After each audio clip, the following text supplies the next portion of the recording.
श्री कृष्णा जी कहते हैं, जीवन में कभी कभी झूठ बोलना चाहिए। ऐसा झूठ नहीं बोलना चाहिए जिससे किसी को बुरा लगे, बल्कि ऐसा झूठे बोलना चाहिए जिससे किसी का भला हो जाए। क्योंकि कभी कभी झूठे बोलने से दूसरों का ऐसा भला होता है कि उसका पूरा जीवन बदल जाता है। अगर हम झूठ किसी के अच्छे के लिए बोलते हैं तो वह झूठ अच्छा होता है, और ऐसा झूठ बोलने से दूसरों का कल्याण ही होता है। बहुत समय की बात है, किसी गांव में एक संत निवास करते थे। उस गांव में संत को छोड़कर सब लोग कंजूस प्रवृत्ति के थे। कोई किसी को कुछ नहीं देता था। संत की कुटिया एक बगीचे में थी। कोई व्यक्ति उनके पास आता तो वह उसे अपने बगीचे से फल तोड़कर खाने को डोट देते और बकरी का दूध भी लोगों को पीने के लिए देते थे। एक बार इस संत ने किसी से कहा कि बहुत ही जल्द तुम्हें गड़ा हुआ खजाना मिलने वाला है, और उसकी बात सच निकली और उसको खजाना मिल गया। फिर कुछ समय के बाद संत ने किसी से कहा कि तुम्हारे घर की छत आज रात को गिरने वाली है। उस व्यक्ति ने संत की बात मान ली और घर से बाहर रहने लगा। एक बार फिर से संत की बात सच हुई और उस व्यक्ति की छत वास्तव में अगले दिन गिर गई। अब 2 बार संत की बातें सच निकल गई। अब पूरे गांव में सभी के अंदर एक धारणा बन गई थी कि संत की कही बात कभी गलत नहीं होती। उसी गांव में एक अनाथ आश्रम भी था, जिसमें कुछ दिनों से बिल्कुल भी दान नहीं आ रहा था। वहां के बच्चे भोजन और वस्त्र के लिए तरस रहे थे।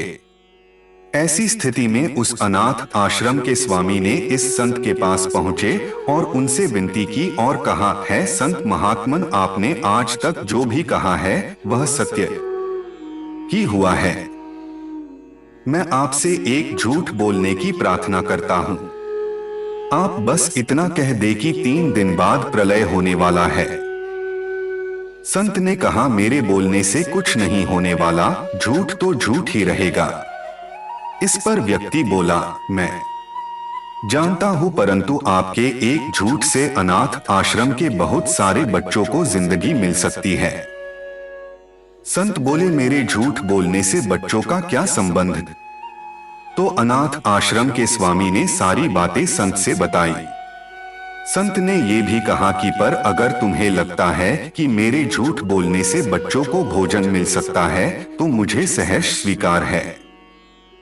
दूसरे दिन संत ने किसी से कहा कि 3 दिनों में प्रलय होने वाला है। ये बात आग की तरह पूरे गांव में फैल गई। सभी जानते थे कि संत की बात हमेशा सच होती है।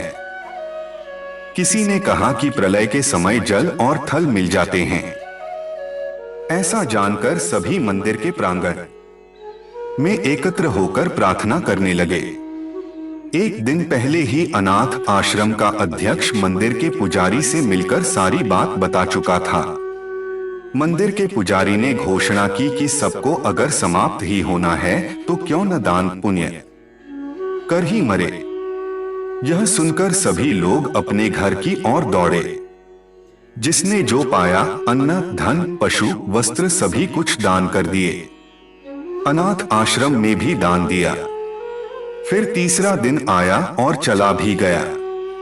कोई प्रलय जैसा चीज नहीं घटी, परंतु दान पुण्य से ग्रामवासियों को अद्भुत आनंद मिला, तृप्ति मिली, जिसका स्वाद वे पूरे जीवन में नहीं चखे थे। उस दिन के बाद वहां के लोगों में परिवर्तन आ गया और लोगों ने अपनी कृपणता छोड़ दी। परहित चिंतन में छिपे स्वाद को वे चख चुके थे। अगर आपके जीवन में कभी ऐसा अवसर मिले कि आप झूठे बोले जिससे सभी के जीवन में परिवर्तन आए और सब लोग खुश रहे, ऐसी ही वीडियो के लिए चैनल को सब्सक्राइब जरूर करें।